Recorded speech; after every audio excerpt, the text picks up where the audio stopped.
जिस प्रकार हम जनसंख्या के बारे में पढ़ रहे थे, जनसंख्या के विश्व स्तर पर हम जनसंख्या का वितरण, जनसंख्या वृद्धि और जनसंख्या का घनत्व हम पहले पढ़ चुके हैं, जिसमें हमने देखा कि विश्व स्तर पर जनसंख्या का जो वितरण है या जनसंख्या घनत्व है वो किस प्रकार फैला हुआ है। बच्चों, आज हम पढ़ रहे हैं जनसंख्या प्रवास एवं मानव विकास। अब देखो, इसके अंतर्गत क्या है? जनसंख्या प्रवास, परवास। पर का अर्थ होता है किसी दूसरे स्थान पर वास मानी रहना। जब व्यक्ति अपने मूल स्थान को छोड़ करके किसी सुविधा के लिए, किसी आवश्यकता के लिए किसी दूसरे स्थान की तरफ गमन करता है तो उसको प्रवास बोलते हैं। यानी व्यक्ति किसी भी आवश्यकता के लिए, चाहे किसी भी स्थिति में व्यक्ति गमन करता है। प्राचीन काल में वह अवस्था, जिस अवस्था में व्यक्ति जंगलों में भटकता था, यानी उसका स्थायी आवास नहीं था, तो वो भी अपनी आवश्यकता के लिए, भोजन के लिए, आखेट के लिए एक स्थान से दूसरे स्थान की तरफ गमन करता रहता था। तो कहीं ना कहीं प्रवास एक ऐसी व्यवधा है, ऐसी स्थिति है जो प्राचीन काल से चली आ रही है। प्रवास हम किसको कहेंगे? मानव, जिसमें मानव एक सामाजिक प्राणी है, यानी मनुष्य जो है वो बिना समाज के नहीं रह सकता, यानी समाज में ही उसका मूल है। जैसे अरस्तु ने कहा है कि मनुष्य एक सामाजिक प्राणी है, लेकिन मनुष्य समाज में ही रहता है। वह व्यक्ति जो अकेला रहता है, यानी जो व्यक्ति जंगल में रहता है या अलग थलग रहता है, वो या तो इंसान भगवान है या शैतान, यानी इंसान जो है वो समाज से अलग नहीं रह सकता। इसलिए मनुष्य जो है वो एक सामाजिक प्राणी है, यानी समाज में उसको रहना ही पड़ेगा। समाज से उसकी आवश्यकताओं की पूर्ति होती है। साथ ही साथ वह एक गतिशील प्राणी भी है। गतिशील का अर्थ है कि वो अपनी आवश्यकताओं की पूर्ति के लिए एक स्थान को छोड़कर दूसरे स्थान की तरफ जाता है। जैसे बड़े बड़े महानगरों में हम रोजाना देखते हैं, जो महानगर हैं उन महानगरों के अंतर्गत काम करने वाले जो लोग हैं एक लंबी दूरी को रोजाना तय करते हैं।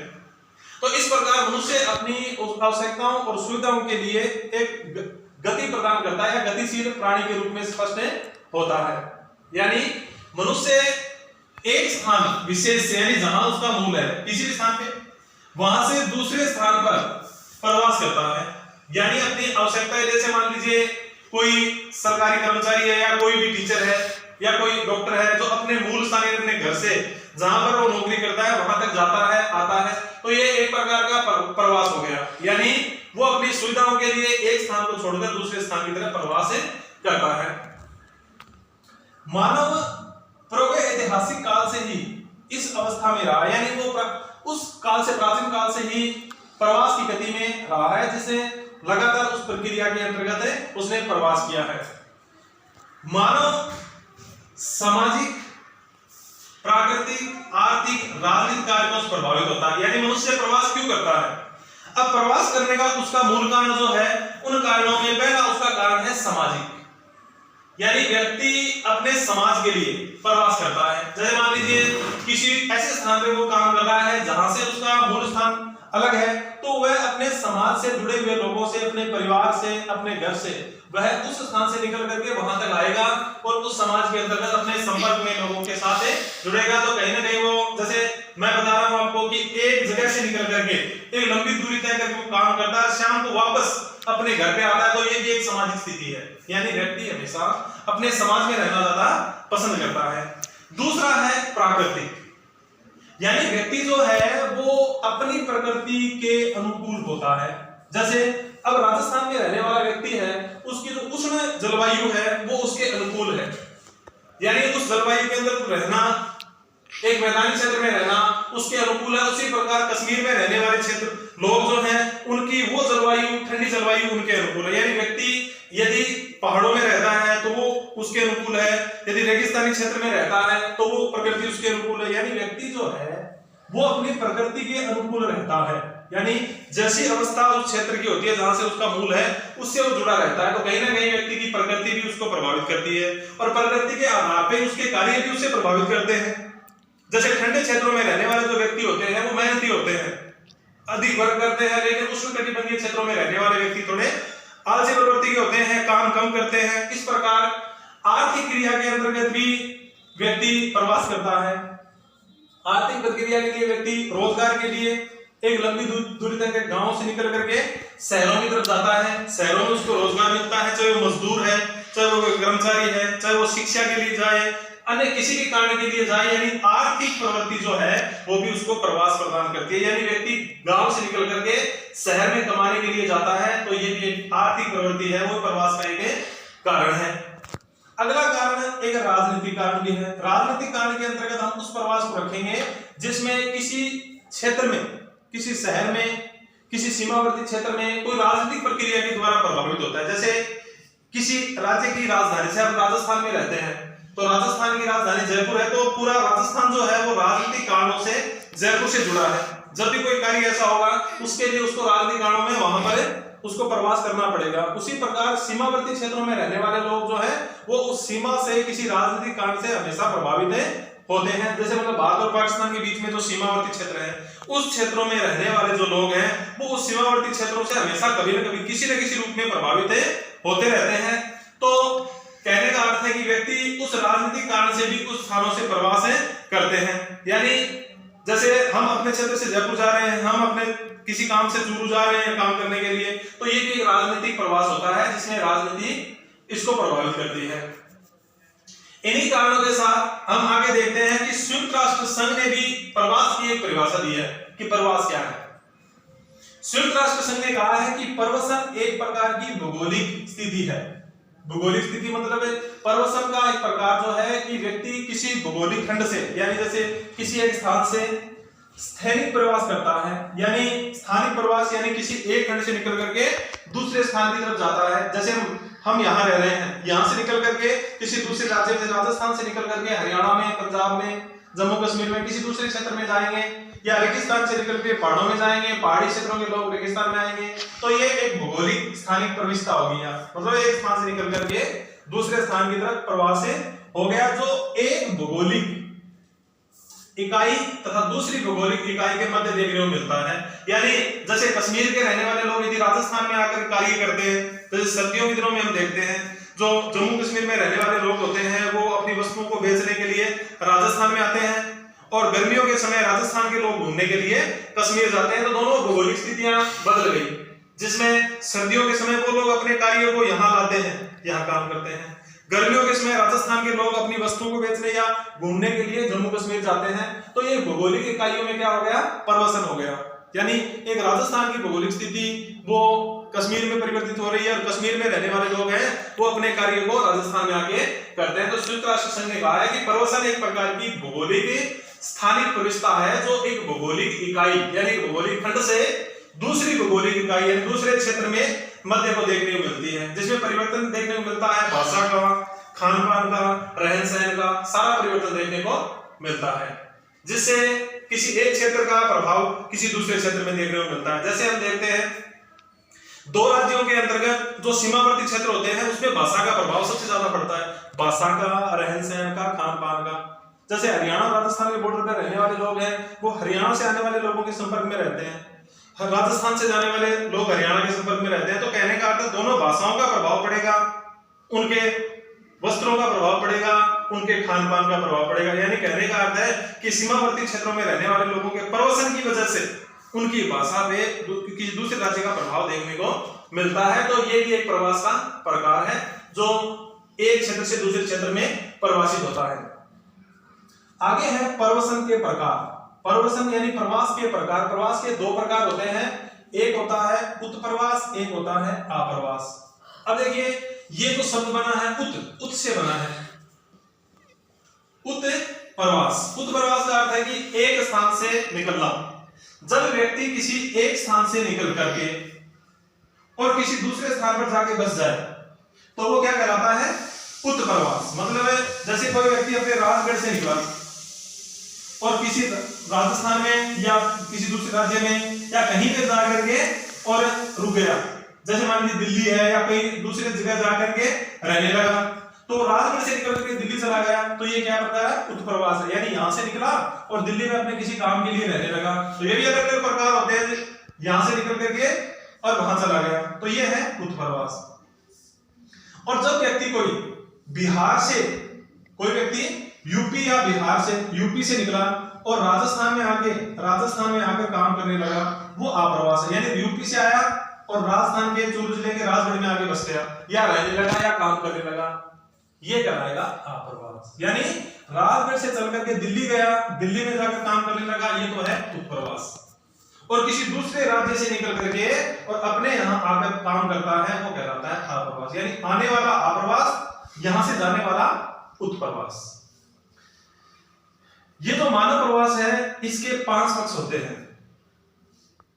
मानव प्रवास के 5 पक्ष। तो पक्ष 5 कौन कौन से होते हैं? सबसे पहला पक्ष होता है इसका देश पक्ष। देश पक्ष, देश पक्ष का अर्थ है कोई व्यक्ति एक देश से दूसरे देश में परिवर्तन या जाता है। जैसे भारत में रहने वाला व्यक्ति किसी कार्य के लिए, शिक्षा के लिए, चिकित्सा के लिए या अन्य किसी सुविधा के लिए किसी दूसरे देश में गमन करता है, वो कहलाता है देश पक्ष। देश पक्ष का अर्थ है जैसे भारत के अंतर्गत कोई व्यक्ति किसी चिकित्सा के लिए या शिक्षा के लिए अमेरिका या दुनिया के किसी भी देश में जाकर के उस शिक्षा को ग्रहण करता है, तो वो देश पक्ष कहलाता है। कुल मिलाकर के जब अपन देश से दूसरे देश में गमन करते हैं, वो देश पक्ष है। दूसरा होता है काल पक्ष। काल का अर्थ होता है बच्चों समय। जब व्यक्ति किसी एक निश्चित अवधि के लिए किसी एक जगह से दूसरी जगह पर गमन करता है, वहां रहता है, रहकर वापस आ जाता है, वो काल पक्ष है। काल पक्ष का अर्थ है जैसे मान लीजिए आज भारत से कोई व्यक्ति दुनिया के किसी भी देश में जाता है, तो उसको निश्चित समय के लिए स्थिति दी जाती है कि 2 साल 3 साल 4 साल बाद उसको वापस से आना पड़ता है। उसी प्रकार जैसे मान लिया आपने राजस्थान का कोई व्यक्ति निकल करके राज्य के किसी दूसरे राज्य में काम कर रहा है, वो महीने 2 महीने 5 महीने काम करके वापस आता है। जैसे राजस्थान का व्यक्ति कहीं जाकर कोई काम करेगा, उसके एक निश्चित समय के बाद वापस से आता है। यानी जनसंख्या का वो प्रभाव जो एक निश्चित समय के लिए किसी दूसरी जगह पे जाता है और काम करके वापस आ जाता है, तो समय के अंतर्गत वो होता है काल पक्ष। यानी जनसंख्या का प्रवाह जो है वो काल पक्ष है, समय के अनुसार होता है। तीसरा जो होता है वो होता है कारण पक्ष। यानी व्यक्ति किसी एक स्थान से किसी दूसरे स्थान की तरफ जा रहा है, तो क्यों जा रहा है वो, उसका कारण क्या है? उसमें रोजगार भी हो सकता है, शिक्षा भी हो सकती है, चिकित्सा भी हो सकती है, या अन्य कोई सुविधाएं हो सकती हैं, समस्याएं भी हो सकती हैं। जैसे बॉर्डर वाले क्षेत्रों में रहने वाले जो लोग हैं, हमेशा उनको गोलियों और पाकिस्तानी बमबारी का सामना करना पड़ता है। अब वो लोग जम्मू कश्मीर के उस क्षेत्र को छोड़ करके भारत के ऐसे क्षेत्र में बसना चाहेंगे जहां उनको सुविधाएं सुख शांति से उनका जीवन चल सके, तो उनके एक स्थान से निकलने का एक कारण हो गया। जैसे कोई व्यक्ति यहां से कमाने के लिए बंबई गया या गुजरात गया या पंजाब गया। जैसे बिहार के बहुत ज्यादा लोग हैं, वो भारत के अलग अलग क्षेत्रों में आके काम करते हैं, तो ये कारण हो गया रोजगार। व्यक्ति शिक्षा के लिए किसी अन्य राज्य में जाता है, तो ये शिक्षा हो गया। तो बच्चों ये कारण है जिनकी वजह से लोग एक स्थान से दूसरे स्थान की तरफ गमन करते हैं।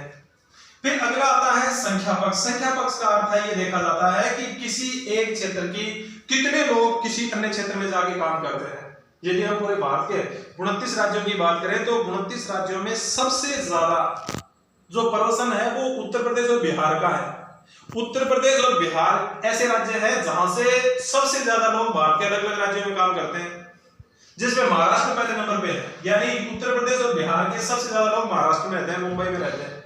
यानी वहां पर लोगों को क्या मिलता है? रोजगार मिलता है। तो केवल हम मुंबई महाराष्ट्र की बात नहीं करते, भारत के प्रत्येक राज्य में आपको यूपी और बिहार के लोग काम करते हुए मिलेंगे। और उसका मूल कारण है कि वो लोग वहां पर भूखमरी, रोजगार की कमी, अशिक्षा, ऐसे कारण हैं जिनकी वजह से उन लोगों को अपना स्थान छोड़ना पड़ता है। अगला जो कारक है वो है स्थिरता पक्ष। अब स्थिरता पक्ष के अंतर्गत हम रखेंगे, स्थिरता पक्ष का अर्थ होता है कि व्यक्ति कहीं दूसरे स्थान पे जा रहा है, वो कितने समय के लिए वहां रुकता है या वहीं रुक जाता है। जैसे मान लीजिए किसी अन्य राज्य का व्यक्ति अपने राजस्थान में काम करने लगा, 2 साल 5 साल 10 साल 15 साल यहाँ रुकने के बाद में वो क्या स्थायी यहीं रुक गया, तो स्थिर मतलब यहाँ के काम करते करते वो क्या स्थायी आगे यहाँ बस गया, ये एक पक्ष है। यानी अस्थायी और स्थायी। स्थिरता के अंतर्गत वो व्यक्ति काम करता करता यहीं रुक गया, तो ये स्थिरता पक्ष हो गया, यानी व्यक्ति स्थिर हो गया। इसी के आगे हम प्रवास के प्रकारों में आगे बढ़ेंगे। प्रवास जैसे पहले पढ़ा मैंने, उपप्रवास और आप्रवास। इसमें अगला है अंतरराष्ट्रीय प्रवास और आंतरिक प्रवास। अंतरराष्ट्रीय प्रवास में हो गया एक देश से दूसरे देश में, यानी जैसे भारत से निकलकर कोई व्यक्ति अमेरिका चला गया, ईरान चला गया, इटली चला गया, ऑस्ट्रेलिया चला गया, वहां पर जाकर जो प्रवासन करता है, यानी ऑस्ट्रेलिया का व्यक्ति भारत में आ गया, ये अंतरराष्ट्रीय प्रवास होते हैं। यानी व्यक्ति एक देश से निकलकर किसी दूसरे देश में जाकर कार्य, शिक्षा, चिकित्सा किसी के लिए गमन करता है तो वो अंतरराष्ट्रीय प्रवास होता है। यानी वो अपने देश को क्रॉस करेगा, अपने देश की सीमा से बाहर जाएगा तो वो अंतरराष्ट्रीय प्रवास है। उसी प्रकार एक प्रवास होता है आंतरिक प्रवास। आंतरिक प्रवास होता है, इसको अंतरराज्यीय प्रवास भी बोलते हैं। आंतरिक प्रवास का अर्थ है कि व्यक्ति एक राज्य की सीमा को दूसरे राज्य की सीमा में जाता है। जैसे राजस्थान का व्यक्ति हरियाणा में जाता है, हरियाणा का पंजाब में जाता है, पंजाब का जम्मू कश्मीर में, जम्मू का हिमाचल में। इस प्रकार जैसे जैसे व्यक्ति एक राज्य से दूसरे राज्य में प्रवेश करता है या परिवर्तन कर रहा है, वो आंतरिक प्रवेश। आंतरिक हो गया देश के अंदर ही अंदर, यानी देश के बाहर नहीं, देश के अंदर ही अंदर। तो इस प्रकार का प्रवास जो है वो आंतरिक प्रवास होता है। इसी में आगे हम पढ़ेंगे प्रवास के परिणाम। भाई ये प्रवास जो हमने पढ़ा उसका क्या परिणाम होता है, भाई उसका रिजल्ट क्या होता है। तो प्रवास के परिणाम में सबसे पहले आता है जनसंख्या का संतुलन। तो जनसंख्या, जैसे एक क्षेत्र की जनसंख्या निकल करके दूसरे क्षेत्रों में जाती है तो उसका संतुलन जो है वो डगमगा जाता है। डगमगाने का अर्थ है, जैसे मान लीजिए जनसंख्या एक जैसे निकल कर दूसरे स्थान पे, जैसे गांव के व्यक्ति, गांव में अधिकतर पुरुष जो हैं वो कमाने के लिए शहरों में जाते हैं।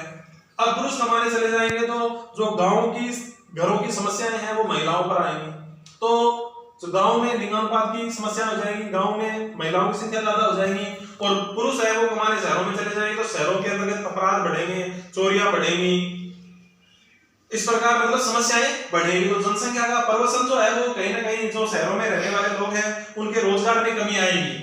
जैसे हम देखते हैं, जैसे मैंने आपको बताया कि यूपी और बिहार के लोग जो हैं वो भारत के प्रत्येक राज्य में गमन करते हैं, तो उससे ये फर्क पड़ता है कि उस राज्य में जो व्यक्ति काम करते हैं उन व्यक्तियों के रोजगार पर प्रभाव पड़ेगा। रोजगार का इस प्रकार प्रभाव पड़ेगा कि उन व्यक्तियों को कम कीमत में वो लोग काम कर लेते हैं, जबकि उस क्षेत्र के लोगों का जो रोजगार है उसको वो छीनते हैं।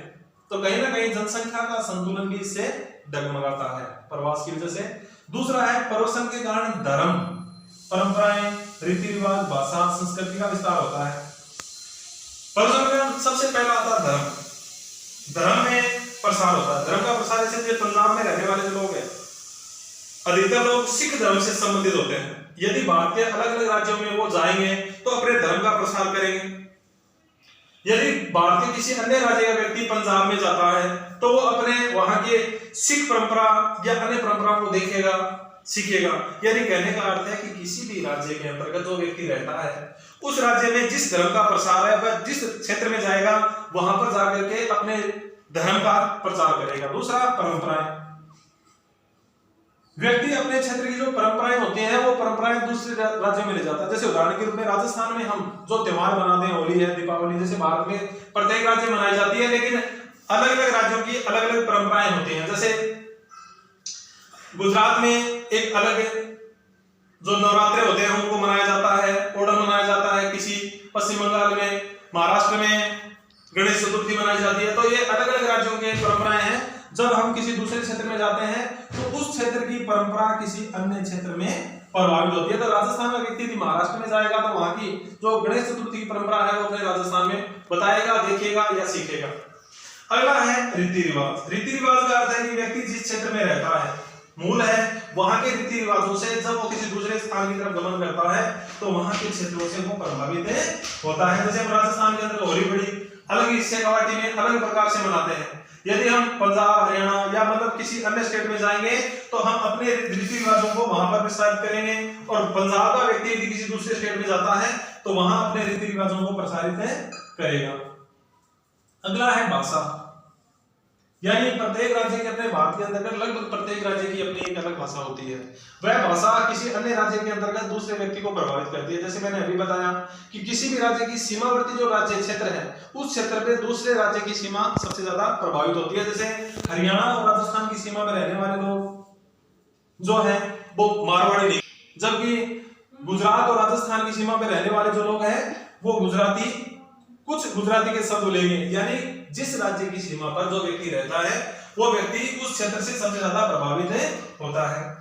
भाषा के साथ अगला कारक है संस्कृति का प्रसार, यानी व्यक्ति जहां भी जाएगा वो अपनी संस्कृति का प्रसार करेगा, अपने खान पान का, अपने रहन सहन का, अपने कपड़ों का, यानी अपनी जो स्थिति है, अपनी संस्कृति है, अपना कल्चर जो है उसका विस्तार करेगा। साथ ही प्रवासी लोगों के द्वारा वेशभूषा, रहन सहन और खान पान इनका भी विस्तार होता है, यानी जैसे पंजाब का रहन सहन है, हरियाणा का है, राजस्थान का है, गुजरात का है, महाराष्ट्र का है, जम्मू कश्मीर का है। व्यक्ति अपने राज्य से निकलकर जिस क्षेत्र में जाएगा वहां की वेशभूषा, अपने क्षेत्र की वेशभूषा, तो इस प्रकार आदान प्रदान होगा। वहां का रहन सहन, अपने क्षेत्र में हम कैसे रहते हैं, वो लोग कैसे रहते हैं, तो इसका परिवर्तन होगा। खान पान, अलग अलग क्षेत्र का खान पान अलग अलग है, कोई मांसाहारी होते हैं, कोई शाकाहारी होते हैं। तो जिस क्षेत्र में हम जाते हैं वहां का, जैसे भारत के अधिकतर तो समुद्र तटीय क्षेत्रों में लोग चावल को मुख्य खाद्य फसल के रूप में काम में लेते हैं। भारत के मध्य क्षेत्रों में जैसे राजस्थान, हरियाणा, पंजाब में गेहूं खाते हैं। तो व्यक्ति दूसरे स्थान पर जाता है, वहां खान पान का भी प्रभाव पड़ता है। जनसंख्या का दबाव, बेरोजगारी और गरीबी बढ़ती है। मतलब कहने का अर्थ है व्यक्ति जब जनसंख्या एक स्थान से दूसरे स्थान की तरफ प्रवासन करेगी तो एक तो जनसंख्या का दबाव होगा, बेरोजगारी फैलेगी और गरीबी बढ़ेगी। जैसे इसका उदाहरण हम दिल्ली में देखते हैं। दिल्ली में बड़ी बड़ी झुग्गियां हैं, उन झुग्गियों के अंतर्गत छोटी छोटी जो कमरे हैं जो लोहे के बने हुए हैं, उनमें लोग बड़ी मात्रा में बड़ी मुश्किल से रहते हैं। उदाहरण में जैसे मुंबई की धारीवाल है, इतनी बड़ी एशिया की सबसे बड़ा स्लम माना जाता है, जिसमें मतलब एक छोटे छोटे मकानों में इतने ज्यादा लोग रहते हैं। साथ ही साथ इतने लोग होने की वजह से बेरोजगारी फैलेगी, यानी लोगों को रोजगार मिलता है लेकिन धीरे धीरे रोजगार में बेरोजगारी भी बढ़ेगी। बेरोजगारी के साथ साथ गरीबी बढ़ेगी, गरीबी बढ़ेगी तो अपराध बढ़ेंगे, समस्याएं बढ़ेंगी। तो इस प्रकार जनसंख्या परिवर्तन की वजह से किसी एक क्षेत्र से निकलने वाले लोग जब किसी दूसरे क्षेत्र में जाते हैं तो वहां पर अनेक समस्याएं बढ़ती हैं। प्रवासी लोगों की कार्य कुशलता, तकनीकी ज्ञान और देश स्थान का आर्थिक स्तर में उच्च हो जाता है। यदि व्यक्ति अपने क्षेत्र में काम करता है तो उसकी कार्य कुशलता की आंकलन कम होता है। वही व्यक्ति यदि दूसरे क्षेत्र में जाएगा तो उसकी कीमत में वृद्धि होगी, उसकी तकनीकी यानी उसकी कला की जो कला है, उसका ज्ञान है, उस ज्ञान में वृद्धि होगी, साथ ही उसकी कीमत में परिवर्तन होगा। व्यक्ति देश स्थान और आर्थिक स्तर में उच्च हो जाता है। व्यक्ति मतलब यदि वही व्यक्ति गांव में कोई काम करता था, जैसे कारपेंटर का व्यक्ति कारपेंटर का काम गांव में कर रहा है तो उसको वो कीमत प्राप्त नहीं होगी। यदि वह इटली या दुनिया के किसी अन्य देश में जाके काम करेगा तो उसको अच्छी कीमत मिलेगी। मतलब कहने का अर्थ है कि प्रवास की वजह से व्यक्ति को अपने काम, तकनीकी कुशलता का आर्थिक स्तर में लाभ मिलता है। इसका उदाहरण ये है कि यूरोपीय लोगों के आने से, मतलब यूरोप के लोग जो हैं वो अमेरिका में आने से अमेरिकी एक विकसित राष्ट्र बन गया। यानी पहले अमेरिका विकसित राष्ट्र नहीं था। जैसे दुनिया के अलग अलग क्षेत्रों के लोग वहां आए और वहां आकर के वहां के लोगों को अपना ज्ञान जो है वो उन्होंने दिया, जिससे अमेरिका जो है आज दुनिया में एक विकसित और महाशक्ति के रूप में उभरा है। उसका मूल कारण है दुनिया के अलग अलग देशों के लोग आए और आकर के उन्होंने अपना तकनीकी ज्ञान, अपनी कुशलता, अपना पूरा ज्ञान जो है उनको प्रदान किया।